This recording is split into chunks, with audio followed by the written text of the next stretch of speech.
Hello दोस्तों, स्वागत है आपका हमारे यूट्यूब चैनल दिसार जीके जीएस क्लासेस में। दोस्तों, railway previous year GK question की हम सीरीज़ लेके आए हैं आपके लिए।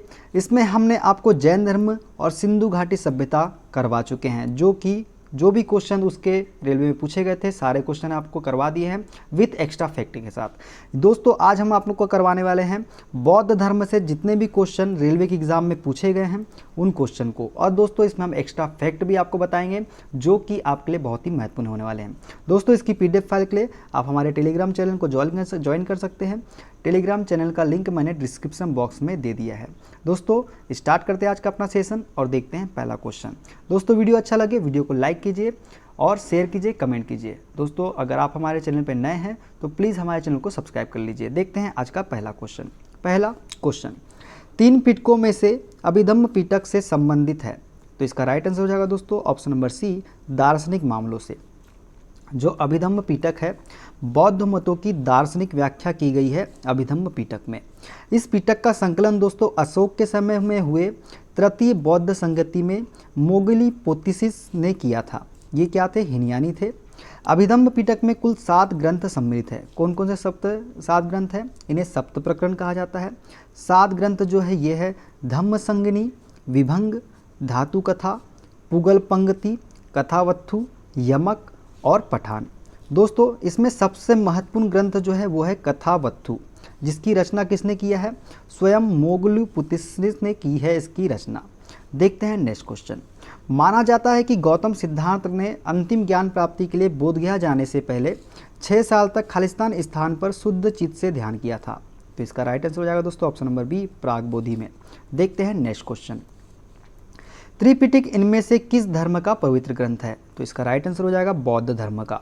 त्रिपिटक जो है बौद्ध धर्म का प्रमुख ग्रंथ है, जिससे सभी बौद्ध संप्रदाय महायान, थेरवाद, वज्रयान, मूल सर्वास्तिवाद आदि मानते हैं।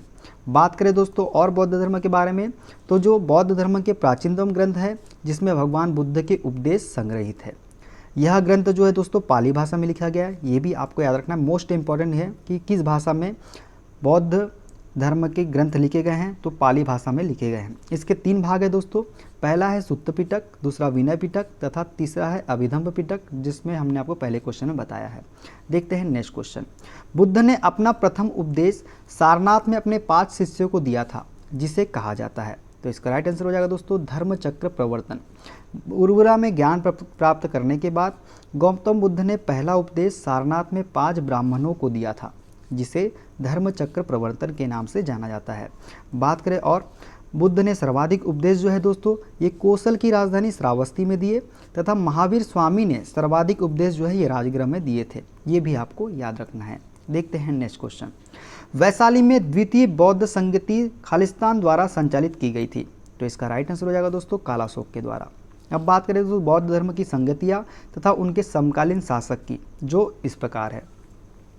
दोस्तों, प्रथम बौद्ध संगति जो है ये हुई थी महाकश्यप की अध्यक्षता में अजातशत्रु के शासनकाल में, और ये हुई थी राजगृह में। द्वितीय संगति की बात करें दोस्तों तो सबाकामी इसके अध्यक्ष थे, कालाशोक शासक थे और ये वैशाली में हुई थी। तीसरी की बात करें दोस्तों तो मोगली पुत्सित के अध्यक्षता में हुई थी, अशोक जो थे इसके शासक थे और ये पाटलिपुत्र में हुई थी। चतुर्थ की बात करें दोस्तों तो वसुमित्र की अध्यक्षता में और कनिष्क के शासनकाल में कुंडलवन कश्मीर में हुई थी। देखते हैं नेक्स्ट क्वेश्चन। थेरी गाथा एक बौद्ध ग्रंथ है जो खालिस्तान का हिस्सा है। यह भिक्षुओं द्वारा रचित छंदों का संग्रह है। तो इसका राइट आंसर हो जाएगा सुत्त पिटक। सुत्त पिटक जो है, जो थेरी गाथा बौद्ध ग्रंथ है उसका एक हिस्सा है। किसका? थेरी गाथा एक बौद्ध ग्रंथ का हिस्सा है सुत्त पिटक। बात करें सुत्त पिटक के खुद्दक निकाय का हिस्सा है। किसका? खुद्दक निकाय का थेरी गाथा, जिसमें 15 लघु ग्रंथ है। इनमें कुल 73 गीतों तथा 522 कविताओं का संग्रह है। ये भी आपको याद रखना है।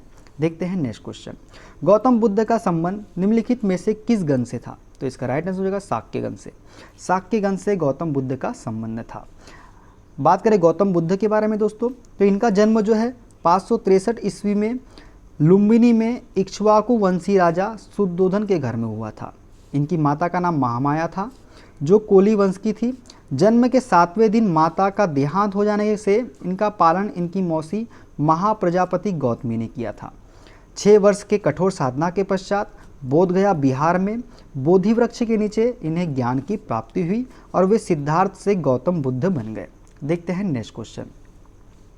गौतम बुद्ध ने अपना पहला उपदेश कहाँ दिया था? तो ये दिया था दोस्तों सारनाथ में।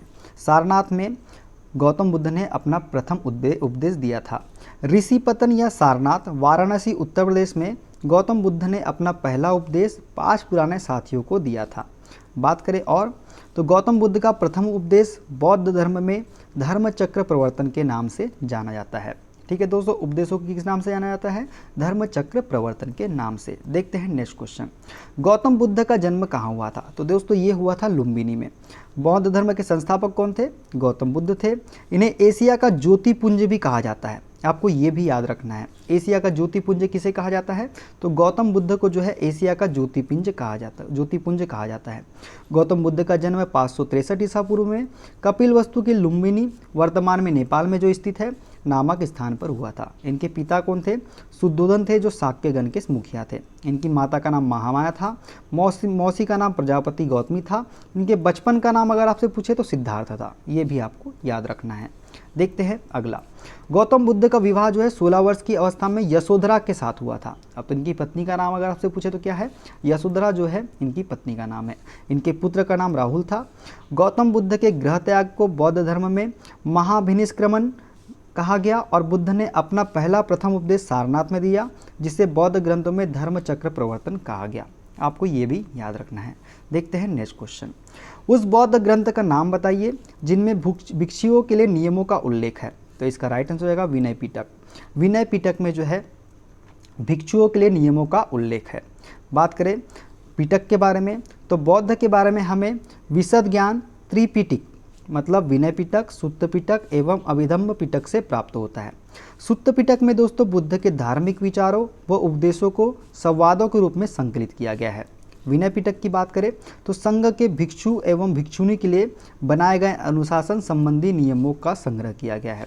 अभिधम्म पिटक की बात करें दोस्तों तो बौद्ध मतों की दार्शनिक व्याख्या की गई है अभिधम्म पिटक में। बौद्ध परंपरा की ऐसी मान्यता है कि इस पिटक का संकलन अशोक के समय में संपन्न तृतीय बौद्ध संगीति में मोगलीपुत्तिस ने किया था। ये भी आपको याद रखना है, जो कि हमने स्टार्टिंग में आपको बता चुका है। दोस्तों वीडियो अच्छा लगे वीडियो को लाइक कीजिए, शेयर कीजिए, कमेंट कीजिए और चैनल को सब्सक्राइब जरूर कीजिएगा। देखते हैं अगला क्वेश्चन। इस स्तूप क्यों बनाए गए थे? तो इसका राइट आंसर हो जाएगा दोस्तों पवित्र स्मृति चिन्ह रखने के लिए। किस लिए? पवित्र स्मृति चिन्ह रखने के लिए स्तूप को बनाया गया था। बात करें वैदिक काल में 100 समाधियों को मिट्टी के थूहों या टीलों के रूप में बनाया जाता था। इन्हीं 100 समाधियों को स्तूपों का आदि प्रारूप माना जाता है।